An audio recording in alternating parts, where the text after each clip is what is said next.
Je suis Bruno Guzzo, je vais vous faire une présentation sur la plateforme Revisto. J'avais dans l'idée de commencer par une petite question au niveau des pertes et des gaspillages générés par les projets de construction. Je sais que j'ai un peu, je risque de déborder sur le temps, donc je vais aller très très vite plutôt que de faire sous forme d'interrogation. Je voulais voilà, vous relever des études. Ce sont des études qui sont peut-être qui datent un petit peu. Hein. La plus vieille date de 2016. Donc on sait qu'il y a beaucoup de choses qui sont avancées, mais des facteurs, on va dire, des faits qui montrent que 30% des matériaux utilisés ou du moins commandés pour un projet sont tout simplement gaspillés. On a 35% des heures travaillées sur des projets qui sont perdues. Donc c'est des sources qui peuvent être vérifiables. N'hésitez pas à me demander après si vous voulez que je vous donne un peu plus de précision là-dessus. En fait, c'est un fait, les chiffres sont toujours les chiffres. On parle de projet, tout projet, vous êtes tous dans la construction, vous savez que chaque projet est différent. Donc du coup, ce sont des chiffres qui sont empiriques, mais le constat est qu'il y a des pertes qui sont encore générées à l'heure actuelle sur les chantiers et sur nos projets de construction, et que ces pertes sont majoritairement reliées à la coordination, c'est-à-dire à la prise de décision, une prise de décision éclairée, une coordination, une planification adéquate, et surtout à l'accès à l'information. Et c'est en ça que je voudrais orienter ma présentation sur Revisto et la possibilité de mettre l'information transparente pour tous les acteurs du projet afin d'avoir une prise de décision éclairée et de pouvoir coordonner nos projets de manière plus efficace.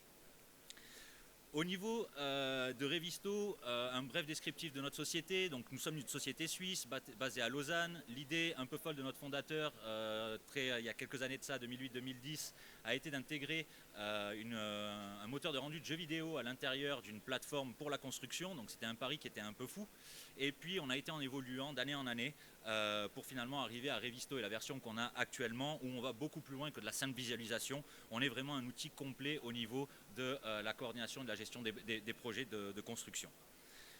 Les différents types de clients, on va avoir tout type de clients, c'est-à-dire qu'on n'est vraiment pas orienté vers une maîtrise d'ouvrage, une maîtrise d'œuvre, des cabinets d'architecture, des bureaux d'ingénieurs. Non, non, on va vraiment avoir tout type de clients, c'est-à-dire que chaque entreprise va pouvoir trouver son compte sur la plateforme. On va avoir des entreprises de construction qui va leur permettre justement de faire cette suivi de chantier, de pouvoir calculer leurs maîtres, de pouvoir avoir cette vision globale sur tous les sous-traitants et puis le travail de tous ces collaborateurs. On va avoir des bureaux d'architectes qui vont permettre aussi d'avoir une meilleure compréhension du projet, de pouvoir mettre à disposition très facilement de leurs clients des maquettes 3D, des rendus visuels, des bureaux d'ingénieurs, que ça soit multidisciplinaires ou unidisciplinaires, qui vont permettre aussi de pouvoir faire leur coordination à l'interne ou alors de faire la coordination avec les différents types d'entreprises. Et pour finir, des maîtrises d'ouvrage qui ont besoin d'avoir cette vision globale sur les projets, sur leurs projets, et qui veulent prendre à partie la solution, comprendre plus en technique, plus en détail leurs projets. Pourquoi ils nous font confiance? C'est parce que nos clients ne nous considèrent pas uniquement comme un éditeur de logiciels. Donc nos clients sont, comme vous avez pu le voir, hein, tout type de société, tout type de personnes, interlocuteurs à l'intérieur de ces sociétés. Et nos clients ont différents types de projets. Donc on va pouvoir avoir des projets tertiaires, on va pouvoir avoir du bâtiment, du commercial, on va également pouvoir avoir de l'oil and gas, on va pouvoir avoir des projets linéaires, des projets d'infrastructure. Donc on va pouvoir gérer tout ça grâce à Revisto. Et nous avons une équipe de Customer Success. Donc cette équipe-là sont des professionnels, des techniciens, pour la plupart ingénieurs, architectes, BIM managers, qui viennent de plusieurs entreprises qui sont déjà clientes chez nous et qui vont apporter cette expertise à nos clients. Donc on vient en fait être une ressource supplémentaire pour nos clients sur leurs projets. On va apporter cette expertise par rapport au projet, par rapport à des workflows, par rapport à des manières de travailler simplifiées, mais on va aussi apporter ce support au client pour que le client ne se sente pas seul sur la gestion de ce projet. Et on va donner la transparence à tout le monde en fait. L'accès à la plateforme permet justement, donc bien évidemment on va pouvoir administrer des rôles, hein, bien évidemment, mais on va pouvoir avoir accès en temps direct à la plateforme, et la plateforme devient un outil central où tous les acteurs du projet vont pouvoir collaborer autour de la même plateforme et pouvoir échanger, s'envoyer des messages, des photos, des documents, etc. et pouvoir commenter l'évolution de notre projet. Pour ce faire, on a une approche interopérable, mais on a aussi une approche OpenBIM. C'est-à-dire qu'on va pouvoir avoir en format d'entrée autant de l'IFC que du BCF, mais on va également avoir en format de sortie de l'IFC et du BCF. Donc on va pouvoir vraiment concaténer les informations et sortir des IFC fédérés depuis Revisto. Et on a misé sur des plugins, donc on a une quinzaine de plugins disponibles au travers des solutions de modélisation, qui vont permettre de faire la bascule et d'automatiser certaines tâches au niveau de l'export. Par exemple, on va pouvoir automatiser, on a un planificateur d'export qui permet de ne pas être devant l'ordinateur quand on va réaliser des tâches, on va dire un peu redondantes d'export vers la plateforme. En plus, grâce à ces plugins, on va pouvoir aussi revenir vers les logiciels de modélisation depuis la plateforme, donc la fonction switchback, je pense que certains d'entre vous en auront déjà entendu parler, qui va nous permettre très facilement pour les modeleurs, les ingénieurs, de pouvoir revenir depuis la plateforme quand on a détecté une problématique et revenir vers son outil de modélisation, de design, pour effectuer ces modifications. Ensuite, nous avons des formats compatibles comme les nuages de points pour pouvoir justement renseigner encore un peu plus, faire de la comparaison avec de l'existant par exemple. Et ensuite, on a des intégrations avec des CDE. La collaboration intégrée, donc l'axe central de Revisto, d'être centré à l'intérieur de notre du workflow ou plutôt du projet en soi, se fait sur 4 piliers, si on peut appeler ça comme ça. On va avoir les données fédérées qui vont nous permettre d'avoir nos livrables 2D et 3D à l'intérieur de Revisto, tous nos documents, nos tableaux de bord, nos rapports. Donc on va vraiment pouvoir monitorer l'évolution de nos projets, ce qui va nous permettre d'être sur toutes les phases de projet et d'avoir cette continuité de l'information. On va pouvoir implémenter Revisto très tôt dans les phases design, pré-design, et on va pouvoir assurer le suivi du projet jusqu'en phase facility. Bien évidemment, on peut venir plus tard sur le projet, si le projet est déjà lancé et que ça n'a pas été quelque chose qui avait été considéré avec Revisto, mais on va pouvoir en quelque sorte briser les silos qu'il y avait traditionnellement entre les différents métiers, entre les différentes entreprises, en gardant une interface unique pour tout le monde. Au niveau de l'accessibilité, on va pouvoir travailler sur ordinateur portable, on n'a pas besoin d'avoir une machine de guerre. Je pense que vous avez vu que j'avais un Alienware, mais c'est pas du tout pour ça que j'ai un Alienware, plutôt pour faire tourner des outils de modélisation. Mais on peut avoir une machine de bureautique, travailler un petit peu sur le paramétrage du rendu graphique et pouvoir travailler très facilement avec des ordinateurs moins puissants. Ensuite, on va avoir la réalité virtuelle, via des casques de réalité virtuelle. On va aussi avoir une application pour tablette ou pour Natel, pour smartphone. Et puis, en mars, on va avoir la réalité augmentée qui va venir se greffer aussi pour tous nos supports portables, histoire de donner encore un peu plus de poids à cette transparence de l'information et cet accès simultané à toutes les personnes. Et au niveau de la transparence, on va avoir ces suivis d'annotation, cette base de données, cette coordination. C'est-à-dire que tout le monde va pouvoir avoir accès à la maquette, tout le monde va pouvoir accès aux informations. Encore une fois, ça dépend des rôles, mais on ne pourra plus, même la maîtrise d'ouvrage, même le maître d'œuvre ne pourra plus se prévaloir de dire qu'il n'était pas au courant des choses, puisque l'information est là et elle est en temps réel sur notre plateforme. Ces piliers vont permettre en fait de rationaliser les flux de travail, c'est-à-dire que toutes les tâches qu'on va retrouver au niveau d'une coordination d'un projet, que ce soit une revue de conception, que ce soit une planification, même des detection clash, on va pouvoir tout fédérer à l'intérieur de la maquette, on va pouvoir tout faire depuis de la maquette de Revisto, et on va pouvoir tout faire à partir de la plateforme, ce qui va simplifier le flux de travail avec des outils complémentaires qui pourraient venir se greffer dessus. Donc là, on va vraiment avoir un outil complet qui va permettre justement de pouvoir faciliter le travail et de pouvoir faciliter les communications entre les différentes sociétés.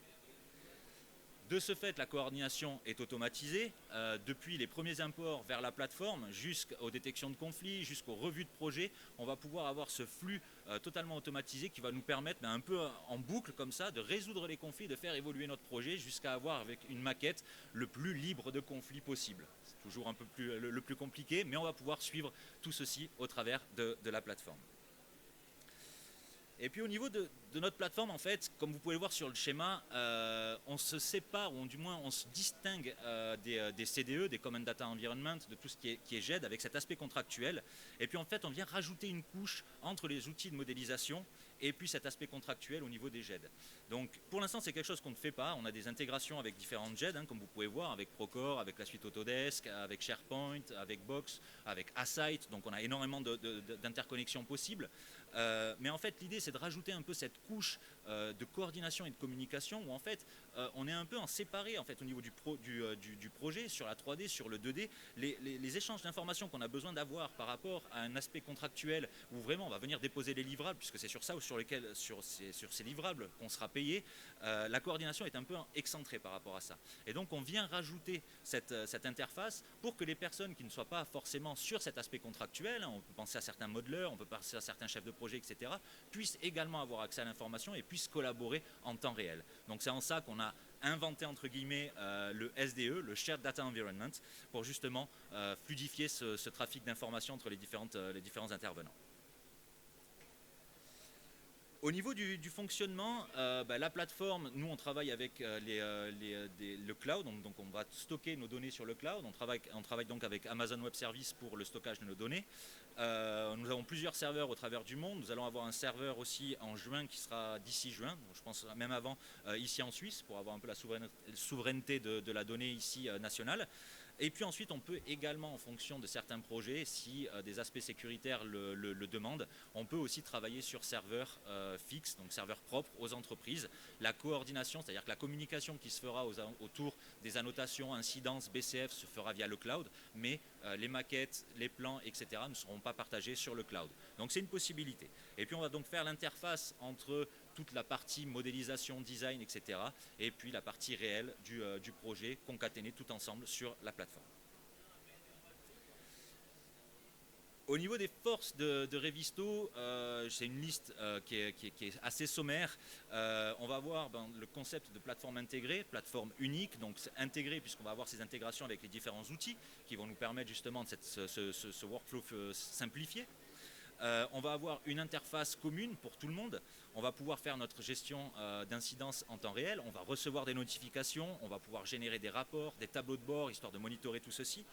On a un point très puissant qui est la synergie entre le 2D et le 3D. C'est-à-dire qu'en réalisant l'import de Revisto, on va pouvoir, des maquettes vers Revisto, on va pouvoir récupérer les coordonnées X, Y, Z de nos maquettes et les appliquer sur nos plans. C'est-à-dire qu'en tout moment, on aura cette bidirectionnalité ou ce lien bidirectionnel entre le 2D et le 3D. Et à chaque fois qu'on va détecter une incidence, une problématique ou même faire remonter une information sur un plan, on saura automatiquement où il est sur la 3D et vice-versa. Si on fait quelque chose sur la 3D, on saura automatiquement sur la 2D. Ce qui permet aussi sur les parties, je dirais, de suivi de chantier ou des personnes qui sont plutôt sur le chantier, qui sont certainement plus habituées à travailler en 2D qu'en 3D, de pouvoir aussi faire une interface avec des personnes qui sont plutôt dans les bureaux, travaillant en BIM tous les jours et travaillant en 3D, et pouvoir justement faire la bascule très facilement entre le 2D et le 3D.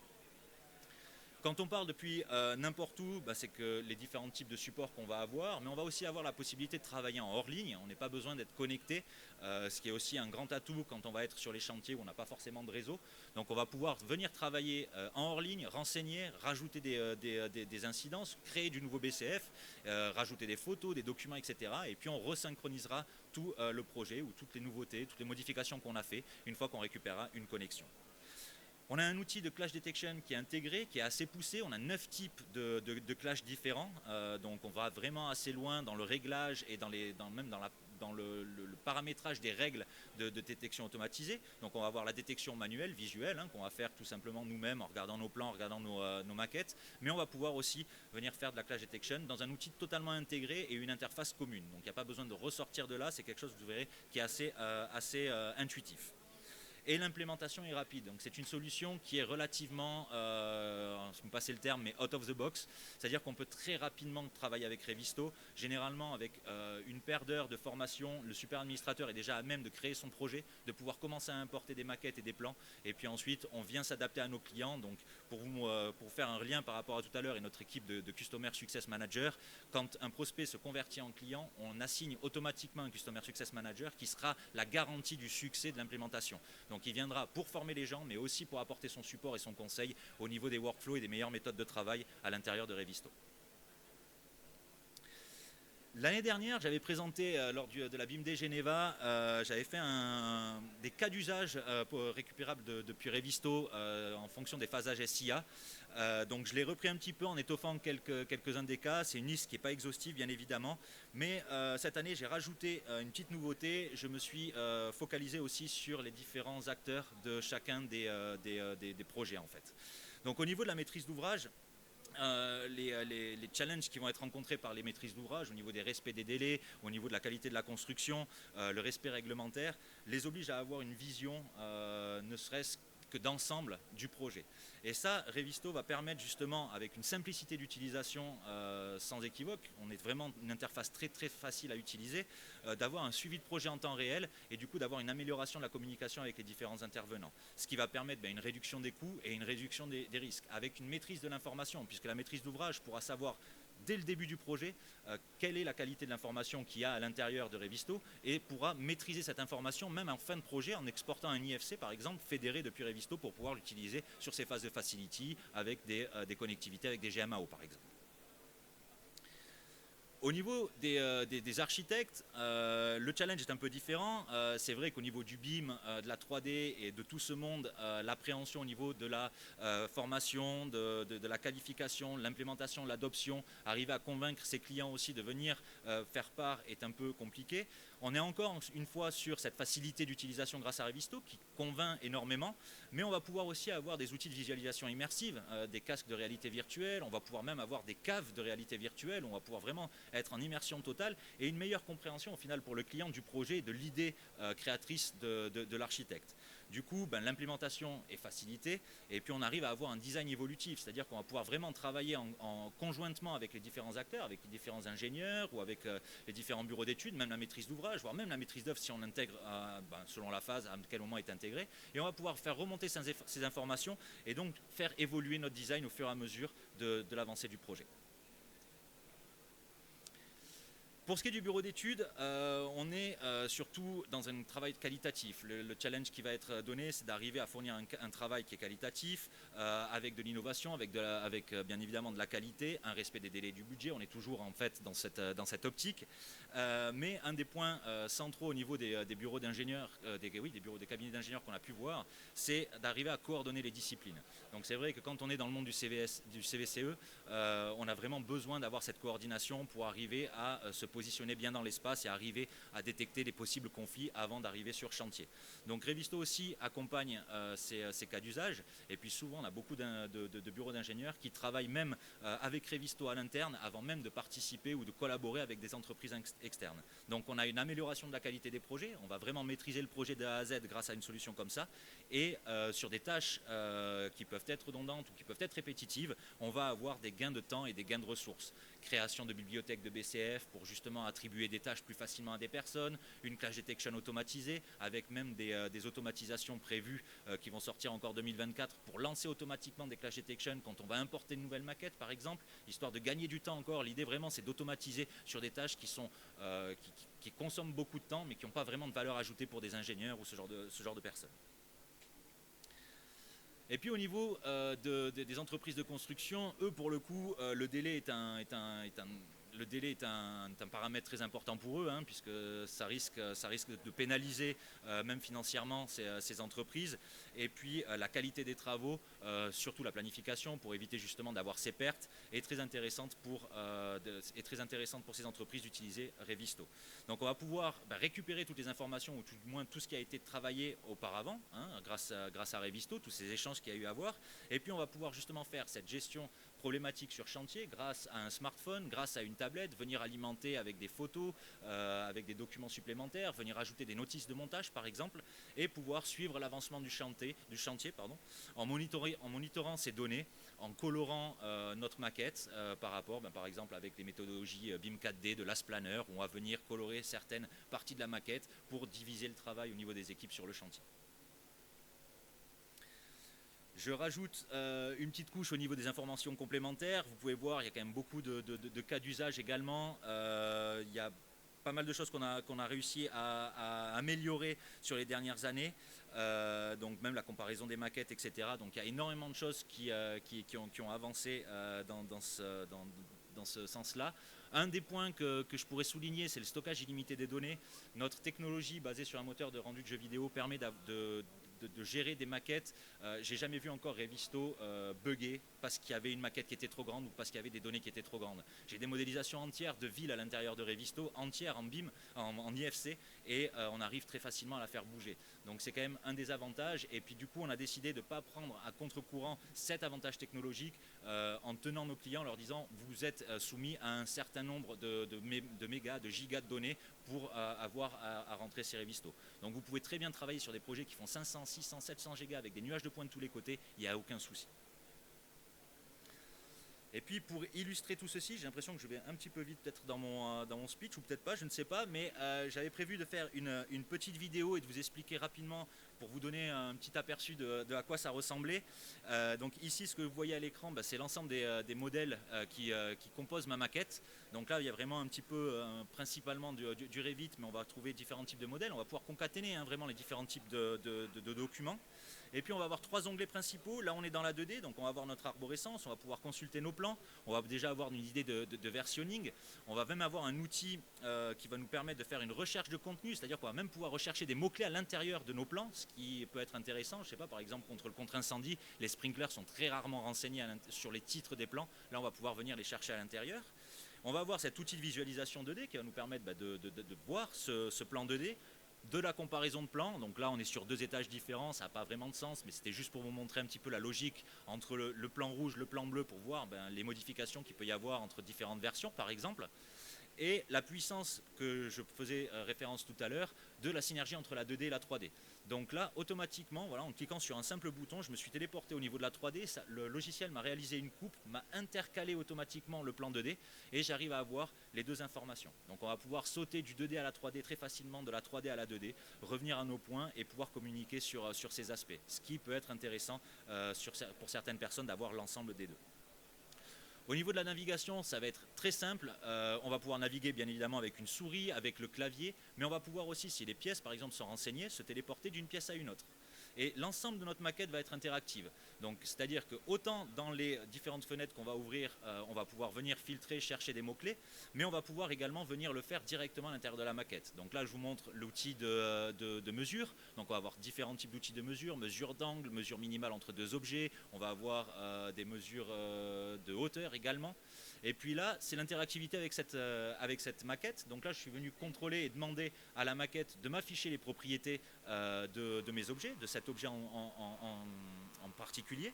Et puis dans cet objet, très facilement, je vais pouvoir créer des recherches très simples. Un clic droit, rajouter une recherche et on va faire une recherche sur un paramètre. Et alors, on va avoir les 2 écoles. Des personnes préfèrent les menus déroulants, c'est quelque chose qui peut se faire aussi. Ou alors on peut être directement sur les propriétés et venir rajouter ces propriétés. Un petit plus au niveau des propriétés, on va pouvoir aussi rajouter des propriétés personnalisées. Donc on va venir rajouter sur nos couches de propriétés importées depuis Revit, Archicad, un IFC ou quoi que ce soit, rajouter une couche de propriété pour pouvoir venir rajouter un peu plus d'informations. Que ça soit mon suivi de chantier, que ça soit un lien vers une notice de montage ou avec une page d'un fournisseur. Donc on va pouvoir vraiment rajouter très facilement ce type d'informations. Et puis là, ce que je suis en train de faire, ce que vous voyez actuellement à l'écran, c'est j'ai fait un cas d'usage. Donc sur les murs que j'ai premièrement répertoriés, je voudrais faire un calcul de mes métrés. Donc j'ai utilisé les propriétés favorites pour venir chercher les propriétés géométriques de ces murs. Et ensuite, avec l'outil d'inspecteur de sélection, je fais réapparaître ces propriétés. Donc c'est juste pour vous montrer qu'en fait, on va pouvoir exporter les données sur un Excel, par exemple, pour venir retravailler et faire nos calculations ou avoir une information un peu travaillée différemment à travers d'un Excel sur nos propriétés. Ici, on va voir notre arborescence. Encore une fois, l'arborescence qui a été respectée depuis l'import, elle est interactive. Donc là, très facilement, si on tape les portes, les fenêtres, les murs, n'importe quel élément, automatiquement, Revisto va venir chercher à l'intérieur des objets, des éléments, et va venir les mettre en exergue. Donc très facilement, on va pouvoir effacer ou occulter certains objets et venir se concentrer sur d'autres. Ce qui est important au niveau de ces recherches, c'est de pouvoir ensuite les enregistrer. Donc tout ce qu'on va faire sur Revisto, c'est un petit point qui est assez sympathique. Tous les paramétrages qu'on va faire la première fois qu'on va utiliser Revisto, que ce soit sur les ensembles de recherche, que ce soit sur des clash detection, que ce soit sur des modèles d'apparence, donc venir mettre de la couleur sur Revisto, on va pouvoir les exporter, les réimporter pour des projets futurs. Donc on va aussi capitaliser sur l'expérience qu'on va acquérir sur Revisto. Et puis là, grâce à ces search sets, donc ces ensembles de recherche, ça va me permettre justement de très rapidement visualiser un ensemble, soit un corps de métier, soit une discipline, soit quelque chose de peut-être plus détaillé. Et ensuite, on va pouvoir venir dans le modèle d'apparence, ce qui est actuellement là à l'écran, venir colorer notre maquette. C'est là qu'on va pouvoir faire notre planification, c'est là qu'on va pouvoir faire notre suivi de chantier, d'installation, de réception par exemple, ou alors on peut vraiment faire des comparaisons entre le design et la fabrication, ou alors mettre juste en exergue la partie CVCS ou alors la partie structure. On a des outils de coupe très intuitifs. Là, j'ai fait une coupe, c'est-à-dire qu'en prenant 2 faces sur ma maquette, automatiquement le logiciel va me proposer une coupe. Et puis là, je vais aborder un petit peu plus le côté coordination en créant un BCF. Donc là, le BCF que je vais utiliser pour ce cas-là, on a 2 possibilités, comme vous voyez en haut. Ça va être un BCF libre, entre guillemets, c'est-à-dire une annotation libre. On va devoir remplir manuellement les différents paramètres de notre annotation. Mais on a aussi des bibliothèques de BCF, comme je disais tout à l'heure. Si on a des tâches qui sont répétitives et puis qu'on veut attribuer toujours aux mêmes personnes, etc., on va pouvoir utiliser ceci. Donc là, je vais pouvoir éditer un marquage, je vais pouvoir prendre des mesures, je vais pouvoir rajouter une légende. L'idée, encore une fois, c'est de solutionner les problèmes de la meilleure façon. Donc en solutionnant les problèmes, plus on apporte d'informations à la personne qui sera assignée à la modification, plus ça sera simple pour elle. Et puis là, on saute dans le troisième onglet, comme vous voyez en haut à droite, on est dans le suivi des annotations. Et là, on va retrouver tous les BCF, toutes les annotations qui ont été créées pour ce projet. On va pouvoir les filtrer, on va avoir, comme vous voyez à l'écran, je suis en train de modifier certains paramètres et ces paramètres sont enregistrés, donc on va avoir une traçabilité du travail qui a été réalisé à l'intérieur de Revisto et qui va être gardé à l'intérieur de Revisto. On va pouvoir partager sur ce fil de discussion spécifique à une annotation des photos, des documents, des points de vue, donc c'est vraiment l'idée de pouvoir alimenter et donner le plus de contexte. On va avoir donc le format capture d'écran. Et en fait, on va pouvoir tout de suite retourner de la 3D à la 2D. C'est-à-dire que même en détectant une problématique sur le 3D, je peux demander à Revisto de me dire tous les plans 2D impactés par cette problématique et voir comment on va devoir solutionner ou quelle approche on va avoir utilisée pour solutionner ceci. Là, je montrais qu'on pouvait également générer des rapports. Donc, le temps était un peu court, donc je ne pourrais pas vous montrer comment on génère des rapports, mais on va avoir des rapports et aussi des tableaux de bord pour pouvoir mesurer justement cette évolution au niveau de nos incidences.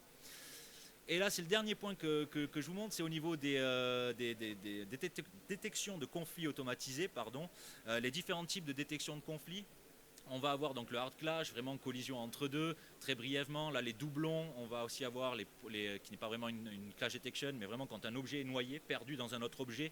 Et puis ces clash detection vont pouvoir être faites soit sur des maquettes, des modèles 3D, mais également avec des nuages de points. Sur les nuages de points, on va dire que c'est un peu plus long. Là, j'ai pris un exemple pour vous montrer comment on pouvait regrouper très facilement. On a un outil de regroupement intégré directement qui va nous permettre de regrouper les clashs par pièce, par distance, par niveau, etc.